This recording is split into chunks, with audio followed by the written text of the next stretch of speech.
Hello बच्चों, welcome to my channel maths with me. आज की क्लास में हम ले रहे हैं क्लास 10 का चैप्टर नंबर 4। चैप्टर 4.1 के क्वेश्चन नंबर सेकंड को देखेंगे। पहले क्वेश्चन देखते हैं, क्वेश्चन का क्या कहता है हमसे। The area of rectangular plot is 258 metre square. एक रेक्टेंगुलर प्लॉट है आपका जिसका एरिया गिवन है। यहाँ मैंने लिख दिया है, एरिया ऑफ रेक्टेंगल लिख सकते हो या फिर रेक्टेंगुलर प्लॉट लिख सकते हो। और उसका एरिया कितना गिवन है, 258 मीटर स्क्वायर। ठीक है, यहाँ पर एक चीज समझते चलो, जब भी एरिया की बात होती है ना, तभी आप यूनिट के साथ में हमेशा स्क्वायर लगाते हो। ठीक है, ये थोड़ा एक्स्ट्रा इंफॉर्मेशन है, ध्यान रखना। जब भी हम वॉल्यूम की बात करते हैं तो हम अपनी यूनिट के साथ में क्यूब लगाते हैं। जब हम किसी साइड की बात करते हैं तो हम अपनी यूनिट के साथ में कुछ नहीं लगाते, क्योंकि वहां पर 1 होता है। ठीक है, अब क्योंकि यहाँ एरिया था तो एरिया में हम क्या करेंगे, स्क्वायर लगा रखा है। ठीक है, जो कि बुक में दे रखा है आपको। आगे क्वेश्चन कहता है the length of the plot is 1 more than twice its breath. बेटा इस लाइन को ध्यान से समझो, लेंथ ऑफ द प्लॉट। ठीक है, ये आपसे ना लेंथ की बात कर रहे हैं। लेंथ क्या है, length of the plot is 1 more than twice, 1 more than twice its breadth। ये चीज क्लियर हो गई, यानी कि लेंथ कब निकलेगी, जब ब्रेथ के ट्वाइस में 1 को ऐड कर दोगे। लेकिन क्या आपको ब्रेथ पता है, इस क्वेश्चन में ब्रेथ तो पता नहीं है। तो आप एक काम करो, पहले इसको लिखने से पहले आप लेट कर लो, लेट ब्रेथ इक्वल्स टू, वो हो गई x। तो फिर से लेंथ को पढ़ना, लेंथ क्या बोला हुआ है, 1 more than twice of its breath.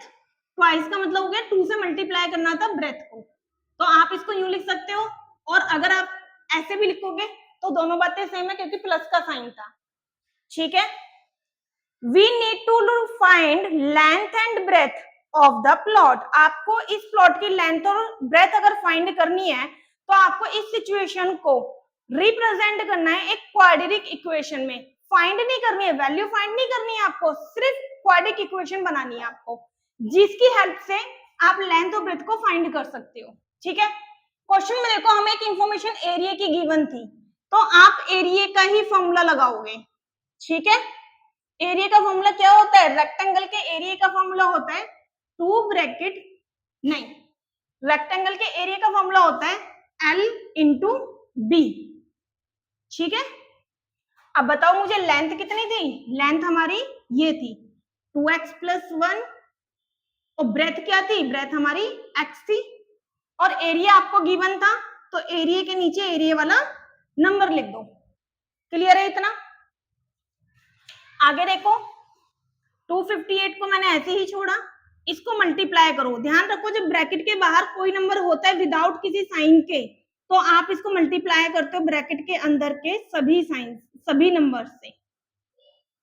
ठीक है, x और x जब मल्टीप्लाई होंगे तो x स्क्वायर हो जाएगा, यहाँ पर 2 528 ऐसे ही चलेगा।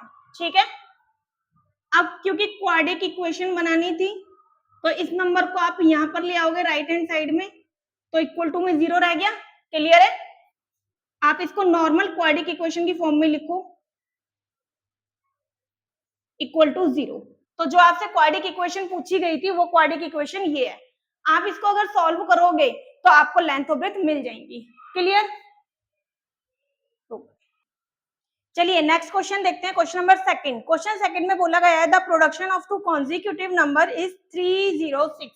2 कॉन्जिक्यूटिव नंबर का जो प्रोडक्शन है वो क्या है, 306 है।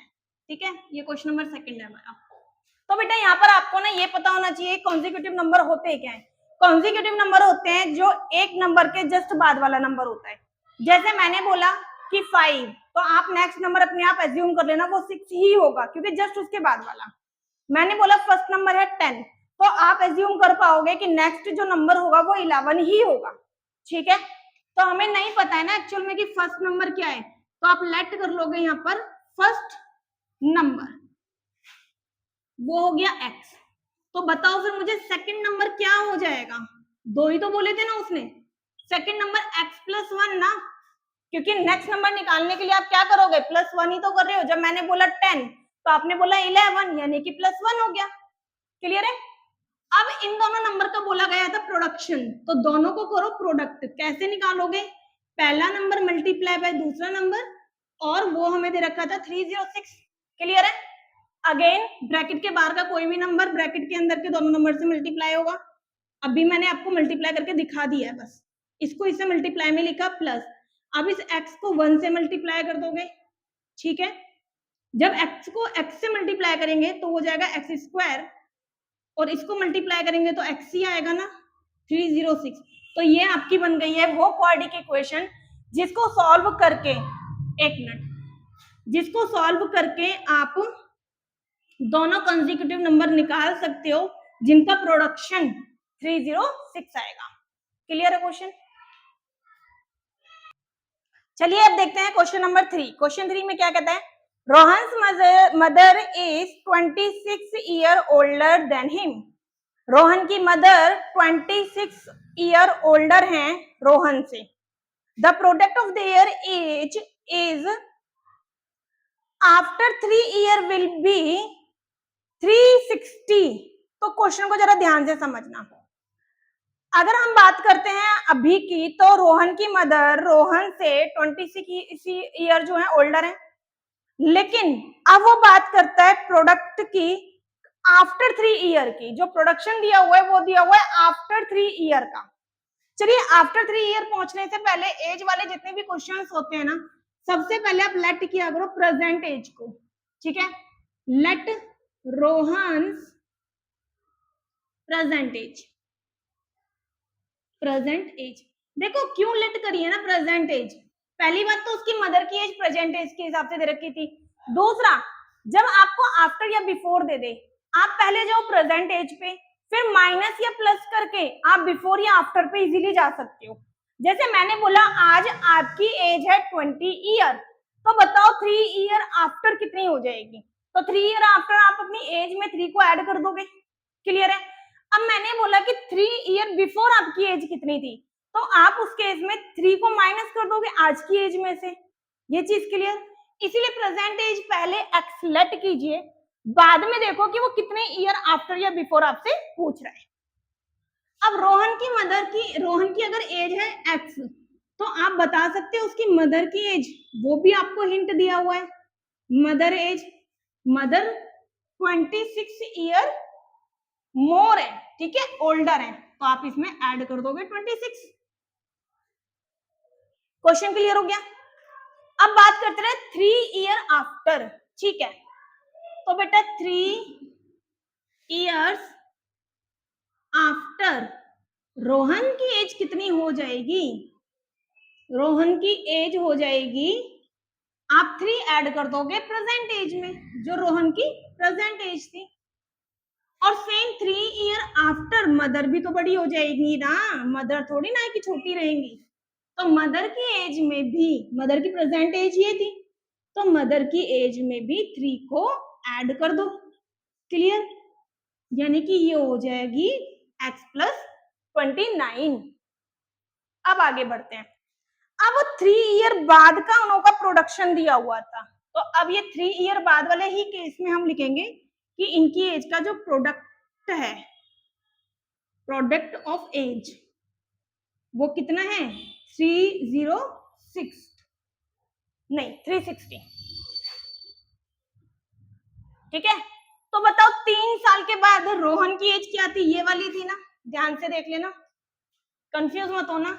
ये 3 साल बाद रोहन की एज थी और ये 3 साल बाद उसकी मदर की एज थी। इसका मतलब x प्लस 3 और x प्लस 29 इक्वल्स टू 360। ये क्लियर हो गया? अब चलिए इक्वेशन बनाते हैं।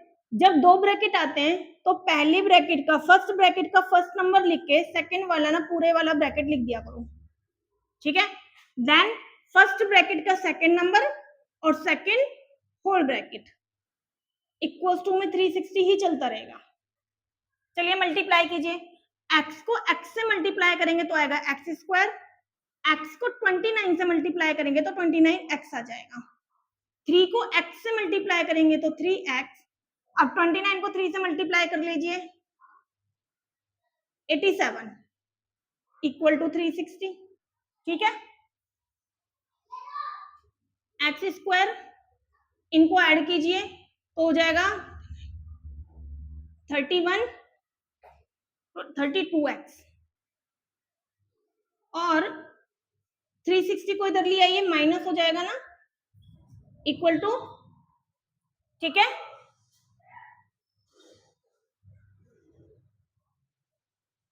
अब जब आप इनको माइनस करेंगे ना तो जो आंसर आएगा वो आएगा माइनस का, क्योंकि बड़े नंबर के आगे माइनस का साइन है। माइनस कीजिए, आएगा 273, ठीक है। तो इस तरीके से आपकी जो क्वाड्रेटिक इक्वेशन है वो ये रेडी हो जाती है, जिससे आप रोहन और उसकी मदर की प्रेजेंट एज को निकाल सकते हैं। क्वेश्चन क्लियर है? चलिए बच्चों, अब करते हैं क्वेश्चन नंबर 4। जो क्वेश्चन 4 है ना, मोस्ट इंपॉर्टेंट है, थोड़ा सा डिफरेंट है, सोल्यूशन बहुत केयरफुली करना, ठीक है। चलो मैं आपको बताती चलूंगी जब मैं आपका सोल्यूशन बोर्ड पे करूंगी। क्वेश्चन क्या कहता है, अ train travels a distance of 480 kilometre eight uniform speed. एक ट्रेन है जो डिस्टेंस कवर करती है 480 किलोमीटर का यूनिफॉर्म स्पीड से। मतलब यूनिफॉर्म स्पीड का मतलब हो गया ना तो उसने अपनी स्पीड को बढ़ाया है ना ही घटाया है, एक जैसी स्पीड से ट्रेन कवर कर रही है। तो देखो डिस्टेंस आपको गिवन है, सबसे पहले आप डिस्टेंस लिख लो, डिस्टेंस कवर्ड बाय ट्रेन, ठीक है, 480 किलोमीटर पर आवर, ठीक है, ये आपको दिया हुआ था। आगे क्या कहता है,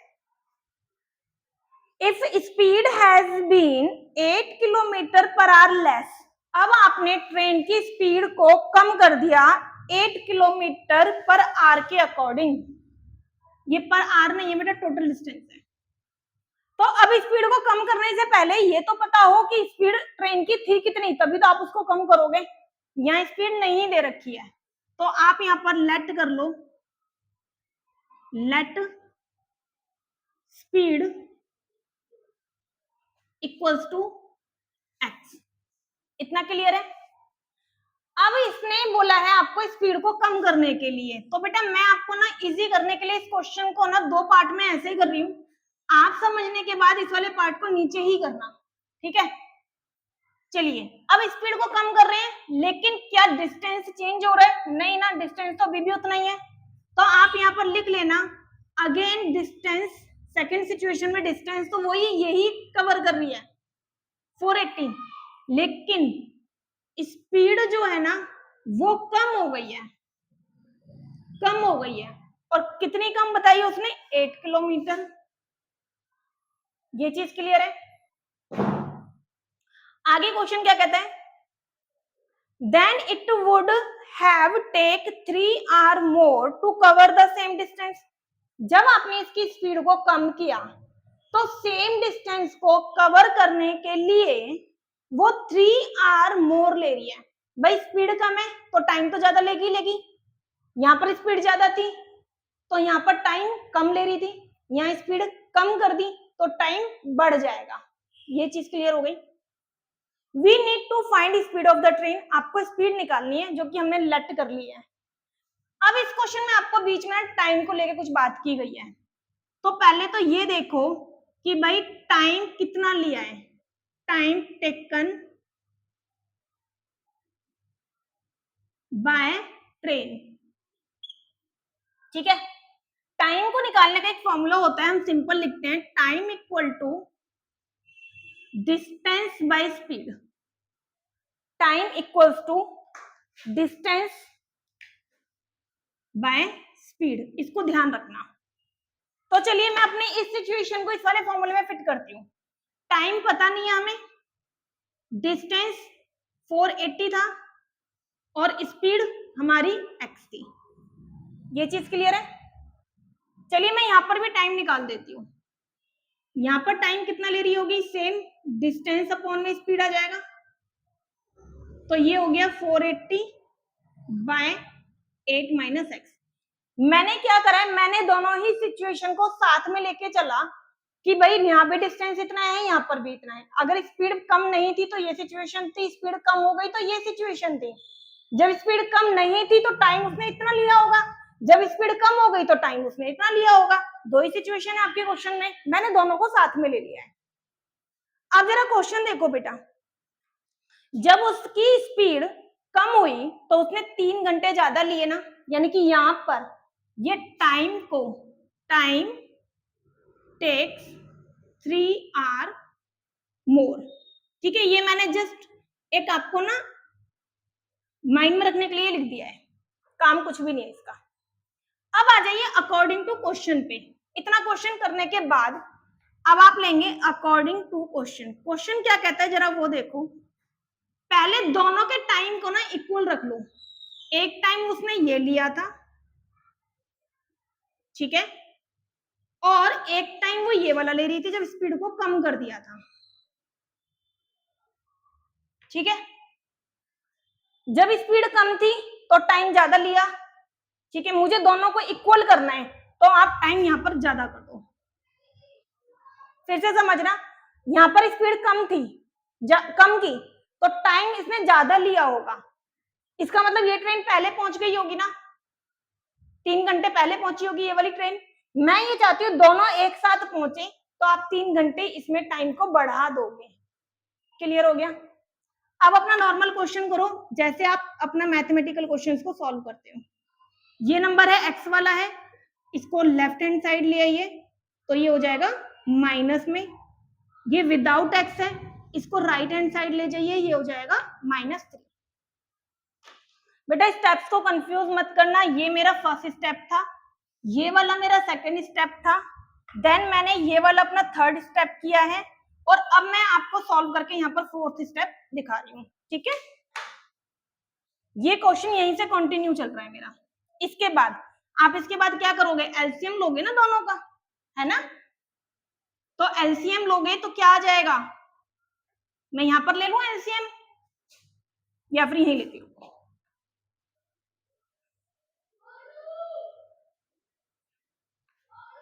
ठीक है, एलसीएम कैसे लिया, ये नंबर ले लिया, मल्टीप्लाई में ये वाला नंबर ले लिया मैंने। ठीक है, अब आप इसको इस नंबर से मल्टीप्लाई करोगे तो हो जाएगा 480 को, मल्टीप्लाई मत करो, पहले ब्रैकेट में लिख लो ताकि आपसे गलती ना हो, और इसको इससे करेंगे तो सीधा मल्टीप्लाई कर दो क्योंकि एक ही नंबर था यहाँ, तो इक्वल टू में -3 ऐसे ही चल रहा है। ठीक है, अब 480 को जब x से मल्टीप्लाई करेंगे तो आ जाएगा हमारा 480x। फिर 480 को आपको 8 से मल्टीप्लाई करना है, माइनस में आएगा नंबर 800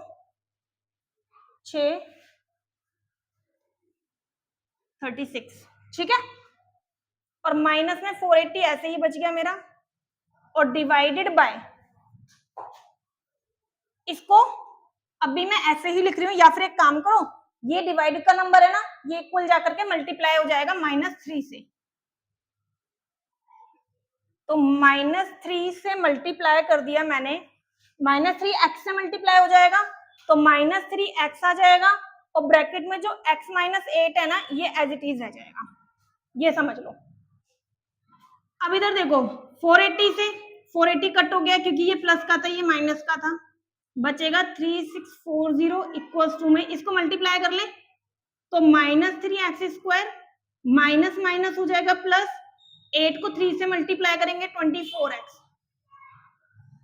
ठीक है, अब x वाला नंबर है, मैं इसको राइट हैंड साइड पे लेके आ रही हूँ, लेफ्ट हैंड साइड पे, तो ये पॉजिटिव हो जाएगा, 3x², ये प्लस का था माइनस हो जाएगा, और ये माइनस था, इसको भी, इसको यही रखना है, इक्वल टू हमारा 0 होता है, तो ये माइनस में ही रह गया, इक्वल टू में 0। वैसे तो क्वाड्रेटिक इक्वेशन आपके यहाँ प्रिपेयर हो चुकी है, आप चाहो तो यहाँ पर इसमें 3 को कॉमन निकाल लीजिए, सारी इक्वेशन डिवाइड हो रही है 3 से, 3 1 3, 3 2 6, कुछ गलत हुआ है क्या,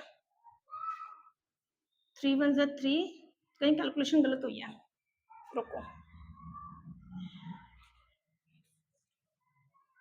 यहाँ पर चेक करना, 3840 था। ठीक है, तो 3 1 3, 3 2 6, 3 8 24। ठीक है बेटा, तो इस तरीके से आपकी ना क्वाड्रेटिक इक्वेशन जो है ना ये वाली रेडी होती है, जिससे आप अपनी ट्रेन की स्पीड को निकाल सकते हो अगर आप इसको आगे सॉल्व करोगे तो